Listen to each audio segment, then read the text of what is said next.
जय श्री सीताराम जी महाराज की जय, लखन लाल की जय, श्रीमंत लाल जी महाराज की जय, अंगद जी की जय। सुनो खल मैं तो ही बहुत बुझायो। गोस्वामी तुलसीदास जी का ये पद गीतावली से है। श्रीमंत लाल जी रावण के पास आते हैं। रावण सिया जी का हरण कर लाया है। प्रभु का संदेश लेकर हनुमंत लाल जी महाराज आते हैं, लंका जलाकर चले जाते हैं।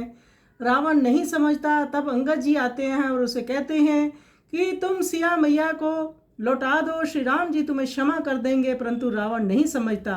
तो अंगद जी क्रोधित होकर कहते हैं, रे दुष्ट सुन, मैंने तुझे बतेरा समझाया, परंतु तू मोहवश ऐसे घमंड में भर गया है कि जानबूझकर विष खाना चाहता है। जगत प्रसिद्ध महान वीर बाली का बल तो तू जानता है ना, या भूल गया?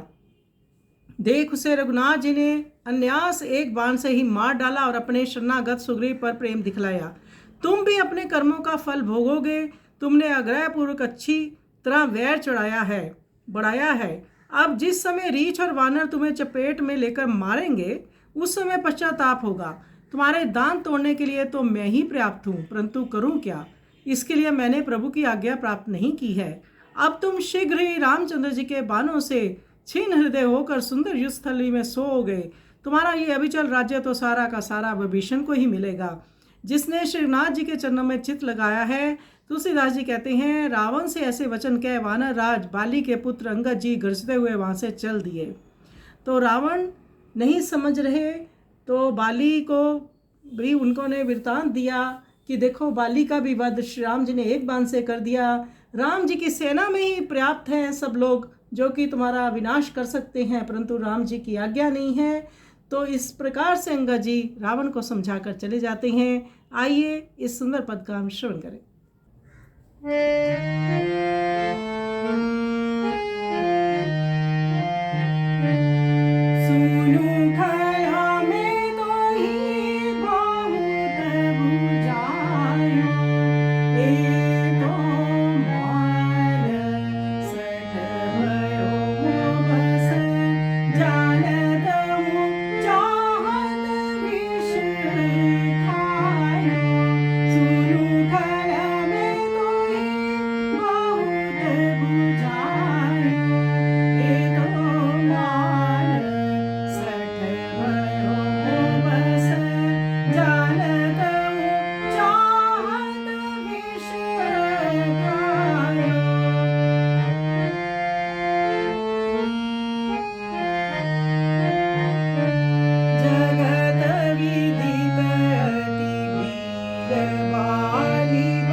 लाल